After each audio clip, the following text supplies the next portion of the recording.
उबाठा आमदार भास्कर जाधव हे विधानसभा अध्यक्षांच्या भेटीला पोहोचलेत।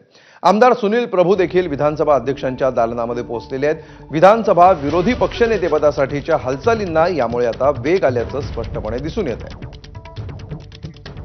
अधिक माहिती घेऊया, आमचे प्रतिनिधी अभिषेक मुठा सध्या आपल्या सोबत आहेत। अभिषेक, काय नेमकं घडतंय?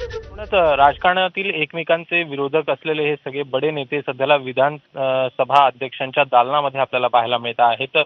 शिवसेना उद्धव बाळासाहेब ठाकरे पक्षाचे आमदार भास्कर जाधव हे विधानसभा अध्यक्ष राहुल नार्वेकर यांच्या भेटीला दाखल झाल्याचं पाहायला मिळत आहे। सोबतच सुनील प्रभू असतील किंवा मग उद्योग मंत्री उदय सामंत असतील, हे देखील आपल्याला अध्यक्षांच्या दालनामध्ये पाहायला मिळत आहेत। एकूणच सध्याला घाई गडबड आपल्याला या सगळ्या लोकांची विधिमंडळ समित्यांसंदर्भात नियुक्ती संदर्भात देखील पाहायला मिळते आणि त्यामुळे या सगळ्या घटनांमध्ये हे देखील एक कारण आहे जी यामध्ये भेट आपल्याला होताना पाहायला मिळत आहे। आणि अशातच आपण सध्याला जर का पाहायचं तर हे तिन्ही नेते सध्या विधानसभा अध्यक्षांच्या दालनामध्ये आपल्याला पाहायला मिळतात।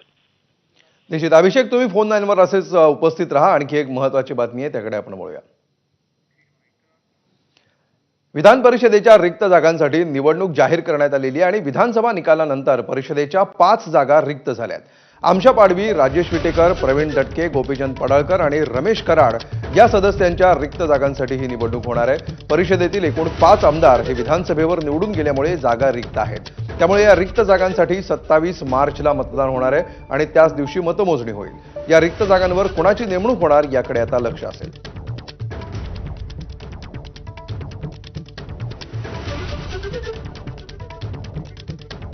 अभिषेक मुठाळ आपल्या सोबत आहेत। अभिषेक, विधान परिषदेच्या आता रिक्त जागांसाठीची निवडणूक जाहीर झाली आहे, काय प्रक्रिया असेल?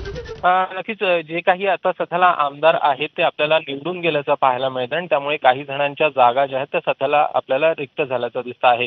विधान परिषदेवरील काही आमदार जे आहेत, साधारणपणे 5 जागा आपल्याला आता रिक्त पाहायला मिळत आहेत आणि या रिक्त जागांसाठी साधारणपणे 10 ते 17 मार्च पर्यंत आपल्याला अर्ज भरण्याची प्रक्रिया जी आहे ती आपल्याला होताना पाहायला मिळणार आहे। अर्जाची छाननी ही 18 मार्च रोजी होईल आणि 20 तारखेला साधारणपणे अर्ज मागे घेण्याचा शेवटचा दिवस असेल आणि 27 तारखेला यासाठी आपल्याला मतदान होताना पाहायला मिळेल। ज्या 27 तारखेलाच आपल्याला निकाल जे आहेत ते देखील यामध्ये लागताना पाहायला मिळतील। नेमकं ह्या आमदारांचे विधानसभेवर निवडून गेल्यानंतर ह्या जागा आपल्याला रिक्त होताना पाहायला मिळतात, त्यामुळे कोणाची वर्णी लागणार हे बघणं देखील महत्त्वाचं असेल।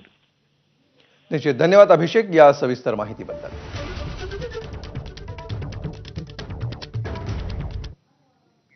पुढच्या बातमीकडे वळूया। छत्रपती शिवाजी महाराजांबद्दल अवमानकारक विधान करणाऱ्या प्रशांत कोरटकर आणि राहुल सोलापूरकरमुळे वातावरण